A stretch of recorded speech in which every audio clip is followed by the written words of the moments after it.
It was a blistering noon in Arizona territory when Samuel Carter, a rancher whose boots carried the dust of 10 hard years, rode into the trading post of Black Mesa with the intention of selling a wagon load of beef, hides and heading back before the sunset swallowed the world in blood-red skies. But fate had another plan waiting at the far end of the street, a plan that would burn itself into his memory like a brand on flesh. He had always believed he understood suffering. He had seen cattle torn apart by wolves, had watched drought steal entire seasons from his ranch, had buried a wife who died bringing his son into the world. But what he saw that day at the auction was pain so raw, so naked. It seemed to curl around his ribs and squeeze the air from his lungs like a python. The auctioneer was a tall, pale man with eyes as sharp as a hawk's talons, standing proud under a splintered wooden arch where the condemned were displayed like livestock, and beside him stood a woman, not just any woman, but an Apache, her hair long and black as the obsidian stones buried in canyon walls, her body thin from hunger yet carved by an unbreakable dignity that not even the ropes around her wrists could steal. The crowd jeered and laughed, spitting words at her they would never dare breathe in the presence of armed Apache warriors. But she did not flinch, did not lower her eyes. She simply looked straight ahead, her gaze fierce as a wildfire racing across a prairie. And in that moment Samuel forgot every coin in his pocket, every reason why he had come there in the first place. Because the sight of her bound and humiliated cracked something deep in his soul, a part of him he thought had died with his wife. The auctioneer announced her in a voice that slithered across the ground like a rattlesnake. Lot 12, a desert filly, captured near Fort Cinder. These savages make good work hands if you break 'em young. And the crowd responded with whistles and jokes about how strong and obedient Indian women could become after being disciplined. And Samuel felt his jaw tighten, a rage stirring beneath his ribs like hot iron in a forge. He knew the world was cruel, had seen men killed over cattle or card games. But this was different. This was a soul being sold, a human life stripped of identity, voice, and history. And suddenly he felt the wrinkled, calloused edge of his heart tremble. Bidding opened, and numbers flew. Small coins tossed like scraps to dogs while she stood silent, lips pressed together as if she refused to give them even the gift of a scream. When the price rose past what a rancher normally paid for a horse, the crowd began to shrink, buyers grumbling that she wasn't worth the cost. And when the auctioneer began calling desperate to keep the momentum, Samuel lifted his hand almost without thinking, as though moved by a force older and deeper than the West itself, a force that spoke of honor and decency in a land where both were scarce. And before he knew it, the gavel slammed. The auctioneer barked sold, and he stood there, heart pounding, having purchased a woman like she was cargo. The walk to her was long and filled with eyes burning holes into him, men whispering about what he'd do with her, what pleasures he might take. And Samuel wanted to swing his fists at every one of them. But he didn't want to start a war, so he simply approached the woman, cut her ropes, and said quietly, "You're free now." But she didn't move, didn't even blink, as though she did not trust the meaning of the word. When she finally looked at him, there was no gratitude, no hostility, only exhaustion. The look of someone who had fought so many battles she no longer cared whether she survived the next one. He offered her food, water, a seat on his wagon, and she accepted only because the alternatives were worse. The sun dipped behind them as they rode toward the distant hills, silence stretching like a road of dust until Samuel, unable to bear the weight of unanswered questions, asked gently, "What's your name?" And she spoke for the first time, voice cracked like old leather.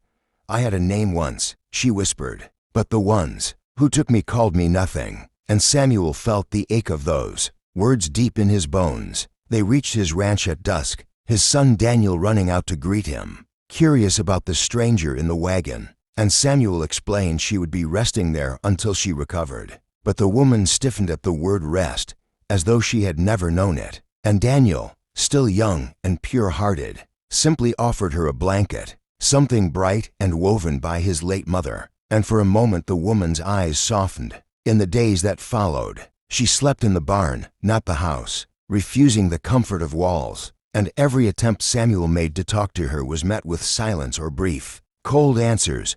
Yet he saw how carefully she worked with the horses, how they seemed to calm in her presence, how her hands moved like wind across their manes, how even the old stallion, Silverback, who kicked at everyone, lowered his head when she approached, and Daniel began calling her Horse Whisperer, a title she neither accepted nor rejected. One evening, after patching the fence alone under a copper sky, Samuel saw her washing her hands by the trough, sleeves rolled to her elbows, and there just above the wrist he saw a dark symbol burned into her flesh. Not ink, not paint, but scar tissue in the shape of a brand, a cruel mark carved by fire, and suddenly his breath caught. He had been around cattle long enough to know a brand when he saw one. And this wasn't the kind worn by tribes, this was the mark of a slaver's auction. They branded captives to track ownership. It was common in the darker corners of Tucson and the mining camps, where men drank whiskey until their minds twisted into monsters. And Samuel, choking on horror, asked in a trembling voice, "Who did that to you?" She did not look up, simply murmured, "It's not a tattoo. It's a brand from the auction." And in that moment Samuel Carter wept, not loud, not showy, but a silent collapse of his spirit as tears trailed into the dust at his boots, because he understood that someone had tried to erase her humanity, to mark her like a beast that could be traded and inspected. And he, a man who once thought himself hardened by life, felt fragile as glass. She looked at him then, truly looked, as if she recognized the fracture in him, and for the first time her voice carried something more than exhaustion. It carried warning. "Do not pity me," she said slowly, "for pity is a chain as strong as iron." And he wiped his eyes, nodding, realizing she didn't want sympathy, she wanted respect, space, the right to exist without being owned or defined. From that day forward he did not treat her as a guest or charity, but as a worker, an equal, giving her pay for tasks she accepted, offering tools rather than comfort. And she began to speak more, teaching Daniel Apache words, telling stories of her people,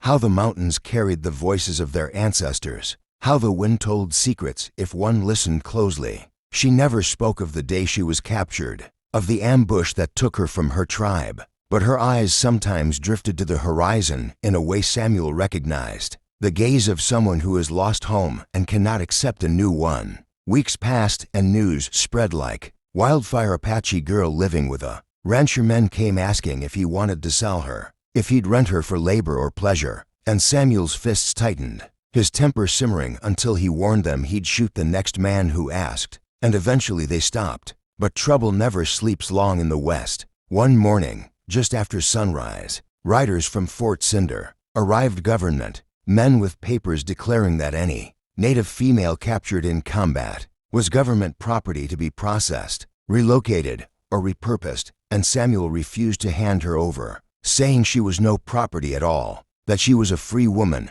And the officer smirked, telling him freedom was not his to grant. Guns were drawn, words were heated, and just as blood threatened to stain the earth, the woman stepped between them, her voice ringing like a blade. "I am no child," she said, "and no man owns me." Government, trader, or rancher, and the soldiers, unprepared for defiance, lowered their hands. They took Samuel's name, promised consequences, and rode away. She stared after them long into the afternoon. And when Samuel approached, ready to apologize, she told him something that struck him deeper than any bullet. "You wept when you saw my brand," she said, "but you wept for the wrong reason. Do not mourn what was done to me. Mourn the world that allowed it." And he understood, because she wasn't asking for rescue. She was demanding justice. Months passed, and the brand on her wrist remained, a scar the world could not erase. But she wore it differently now, not as shame, but as armor. Sometimes she touched it when she looked at the horizon, not with sorrow but with defiance, as if promising the sky itself that she would never again be a piece of property. Samuel came to respect her not as someone he saved, but as someone who taught him how blind he had been to the cruelty of men. One night, beneath a canopy of stars, she sat by the fire with Daniel and Samuel and finally spoke of her name, Ayana, which meant eternal blossom, a reminder of her mother's love. She did not say it with pride, nor with fear, but with quiet dignity, reclaiming what had been stolen. And Samuel, hearing it, felt something shift within him, as though the land itself had taken a deep breath. Soon after, she prepared to leave, saying she intended to find her tribe, to carry her story back to her people. And Samuel wanted to beg her to stay, to protect her. But he realized that would only be another kind of chain. Instead, he saddled Silverback for her, the stallion she had tamed without ropes or curses. And as she mounted, Samuel placed a small bag of coins in her hand, telling her it was not payment but support for the journey. And she accepted without looking down, as though she knew already that he gave not from pity but respect. She rode off into the dawn, becoming one with the desert wind. And Samuel stood watching until she vanished beyond the mesas, tears once again gathering in his eyes, not because she was broken, but because she was free. Years later, he would hear whispers in the trading posts of an Apache woman who returned to her tribe, who freed captives from white camps, who carved her own mark over the brand burned into her flesh, proving that no scar could define her destiny. And every time he heard it, Samuel would smile beneath his weathered hat, knowing that the girl he once bought like livestock had become a force that no man could ever own again, a symbol of the West's harsh truth that even the land, scorched and brutal as it was, could bloom when touched by the hands of the free. And so her story traveled, woven into campfires and tavern tales, carried by wind and hoofbeat, whispered like a prayer in the darkest nights, reminding every soul who heard it that dignity is not given, it is claimed. And sometimes it takes only one man, refusing to bow to cruelty, to change the fate of another. If you, listener, are moved by this tale and wish to hear more stories of truth, sorrow, justice, and redemption from the heart of the frontier, then subscribe to the Heartland Diaries, because in this vast world of dust and thunder, your support keeps the stories alive, and the stories, like the woman once branded at auction, deserve to be free.